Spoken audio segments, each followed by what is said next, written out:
noches, Puerto Rico. Bienvenidos a su programa Debatiendo Sin Filtro a través del vocero.com y toda su plataforma de Facebook y en la página del periódico El Vocero. Les saluda Jorge Cobertoro, como todos los martes, en compañía de los buenos amigos, el profesor Kenneth McClinton, el licenciado Hugo Rodríguez. ¿Cómo están? ¿Todo bien? Todo bien, gracias a Dios. Buenas noches, todo bien. Un placer estar aquí nuevamente. Bueno, vamos de inmediato al análisis de los temas de esta semana. Comenzaron las vistas de transición del gobierno de Puerto Rico, que comenzaron los primeros, la gobernadora y el gobernador electo, y luego han continuado las vistas formales bajo la dirección del alcalde de Bayamón, quien preside el comité de transición del gobierno entrante, por llamarlo así, aunque realmente es el mismo partido de gobierno. Y el primer día pues fue un poco de cortesía y de buenos deseos, pero ya en el segundo día, cuando de verdad comenzaron las vistas y a dar explicaciones, el alcalde de Bayamón evidentemente demostró que no vino aquí a hacerle relaciones públicas a nadie y que quiere saber información certera, y repartió hasta fuerte allí a algunos secretarios que pretendían usar las vistas para, yo diría, de alguna manera querer resaltar su gestión, la primera persona que cogió un aguacero fue el secretario de la Vivienda, quien se empezó a echar el autobombo cuando solamente ha invertido el 1% de los fondos, y el alcalde de Bayamón le bajó fuerte, como decimos. Mi comentario breve sobre este primer tema, primero que yo, como señalé la vez pasada, creo que el nombramiento del alcalde de Bayamón es muy acertado. Es una persona muy seria, conocedora de los asuntos del gobierno, de finanzas, de asuntos de política pública, y creo que va a rendir un informe muy positivo, o sea, excepcional en el sentido de su contenido.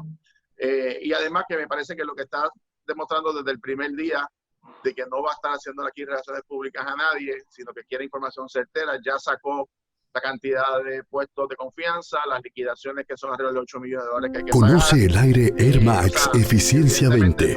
En Air Max llevamos muchos años innovando. Que pueda ser cuestionado, y me parece que eso es positivo. Ahora bien, hay que esperar, obviamente. Decir El Vocero es decirlo sin... Se publique como corresponde y el público tenga acceso a esa información, la Asamblea Legislativa, los alcaldes, que tengan información de primera mano de cuál es la situación fiscal y operacional del gobierno, y sobre todo la situación de los servicios esenciales, que es lo más importante, ¿verdad? En medio de una pandemia. Y también el hecho de que hay unos grandes retos, sobre todo con temas, por ejemplo, de reinicio escolar, si se va a dar o no, y muy particularmente también lo que tiene que ver con servicios directos a la ciudadanía. En términos generales, todavía estamos comenzando, es poca la información que ha salido del comité de transición, pero al menos sabemos que la actitud del alcalde de Bayamón, del presidente del comité de transición, es de transparencia, y me parece que eso de por sí es un paso positivo en la dirección correcta. Kenneth, cuéntame, ¿cómo tú lo ves? Pues mira, coincido contigo. Ramón Luis Rivera había anunciado ayer que no estaba para ponerle curitas a nadie, y hoy pues surgió una herida, él no le puso la curita a la herida. Y como tú has señalado, los fondos asignados al Departamento de la Vivienda son fondos que casi no se han utilizado todavía. Cada dólar que no se invierte rápidamente es un dólar que no se utiliza para crear empleos en Puerto Rico y para resolverle los problemas a la gente que necesita solucionar sus problemas. Es alto conocido de que hay, qué sé yo, decenas de miles de familias en Puerto Rico y personas en Puerto Rico que todavía están viviendo debajo de una carpa, y que esas personas merecen 3 años después de los huracanes poder tener un techo sólido sobre su cabeza. Y hay una relación directa entre el atraso del gobierno federal en asignar los fondos y entonces el atraso de la burocracia puertorriqueña en utilizar esos fondos rápidamente. Y en ese sentido, ha habido unas fallas aparentemente en el Departamento de la Vivienda en términos de no poner el dinero a correr rápidamente, y hoy pues cogió su agüita de parte del presidente del comité de transición, Ramón Luis Rivera, que como buen alcalde, que evidentemente por el 70 y pico % de los votos que obtiene, está pendiente de las necesidades del pueblo, y se molesta cuando el gobierno estatal no hace cosas que debe hacer, para lo cual tiene dinero asignado, y tampoco le traspasa el dinero y la responsabilidad a los municipios, que probablemente podrían hacerlo más rápidamente. Así que en ese sentido, pues se demuestra hoy que se está demostrando la efectividad del comité de transición de no dejar que le escondan cosas debajo de la alfombra. Hugo, ¿cómo ves el comité de transición hasta este momento y la momento que se ha vertido públicamente? Bueno, yo como regla general opino, y no por prejuicio, sino por lo que he visto, los comités de transición obviamente están creados para dar su propósito, su razón de ser, para dar una continuidad, para que el gobierno entrante sepa con qué se enfrenta, con qué fondos cuentan, pero siempre ha habido algo de que la administración saliente siempre, como trató de hacer el secretario de Vivienda, de darse autobombo, de decir los logros que han obtenido, y la administración entrante siempre trata de ver cómo es que la cosa está peor de lo que pensaba para justificar las promesas que pronto empezarán a incumplir. Así que yo veo eso un poco enmarcado ahí. Me satisface mucho que el que dirija la comisión de parte del gobierno entrante sea el alcalde de Bayamón, porque en términos administrativos no cabe la más mínima duda que él tiene unas destrezas que están probadas. Y creo que hoy se demostró con la participación con el Departamento de la Vivienda, porque cuando se habla de millones y de estas cantidades astronómicas de dinero, el alcalde tuvo la certera intervención de bajar eso a los términos que la gente puede entender. No, pero espérate, ¿cuánto es que cuesta cada vivienda? ¿Cuántos cierres se han hecho? ¿Cuántas intervenciones? ¿Cuántas reparaciones? O sea, no me hables así de millones en el aire, volando en las nubes, sino que lo trajo a un concepto que la gente puede entender y que es realmente lo que un administrador tiene que hacer, porque millones volando nadie lo entiende, nadie lo puede agarrar, ni siquiera los jefes de las agencias. Yo creo que eso fue muy certero de parte del alcalde. Si esa es la manera en que va a conducir con todas las agencias, yo creo que va a dar un cuadro muy cierto de lo que se va a encontrar, porque vuelvo a repetir, si lo dejamos allá arriba en las nubes, en los millones, en los miles de millones, creo que nadie puede entender eso. Lo otro que quiero decir es que este tipo de transición, este tipo de número, este tipo de información tiene una repercusión en el gobierno entrante, no meramente por el gobierno entrante. Aquí hay unos proyectos de carretera, aquí hay unos proyectos de vivienda, pero todo el mundo sabe que el Departamento de Transportación y Obras Públicas no mezcla cemento, ni vende varillas, ni hace agregados. Eso lo va a subcontratar a alguien, así que habrá unas presiones para ver quién es ese alguien. Lo mismo en el Departamento de la Vivienda. El Departamento de la Vivienda no hace gabinete, ni monta baños, ni hace techos, ni monta puertas. Así que van a haber una gente también ejerciendo unas presiones y viendo cuáles son los movimientos que hay para cada tipo de cosas. Yo creo que eso también debe ser las cosas que se miren con cuidado en la transición para que el gobierno corra como debe correr. Amigo, paralelamente a esta discusión ha surgido un informe interesante que quisiera que Kenneth nos dé un breve resumen del alcance con relación al tema de energía eléctrica, que va a ser eventualmente en algún momento de los próximos días o semanas la presentación de su transición de Autoridad de Energía Eléctrica, lo que está ocurriendo, pero muy particularmente hay un informe interesante que surge con relación a la inversión en la infraestructura. Kenneth, ¿de qué se trata y cuál es el contenido más importante de este informe? Pues, de hecho, esta semana van a leer en mi columna del Vocero que hablo precisamente de este informe que salió esta tarde, que es un informe del General Accountability Office, el famoso GAO, que hace un estudio sobre el sistema eléctrico de Puerto Rico. Y entre las conclusiones a las cuales llega es que las dos agencias que más fondos tienen que asignar a la Autoridad de Energía Eléctrica para mejorar el sistema que se embarató durante la tormenta, que son FEMA y HUD. FEMA es la Administración Federal de Manejo de Emergencia y HUD es el Departamento de la Vivienda Federal, que es el que maneja los fondos de CDBG y ese tipo de fondos. han estado bien atrasados y por eso es que en tres años de los huracanes el sistema está todavía bien despedazado. Y por tal razón, para los que creíamos que quizás la burocracia de la Autoridad de Energía Eléctrica era la única culpable de que las cosas no estuvieran bien todavía, pues no.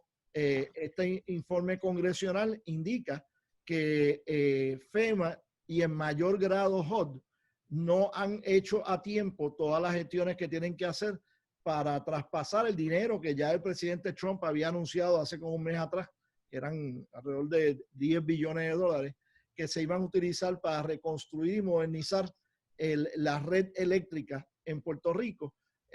Pues que esas dos agencias son las principales responsables de que el dinero no se haya puesto a caminar todavía y que las reparaciones y las modernizaciones no se estén realizando.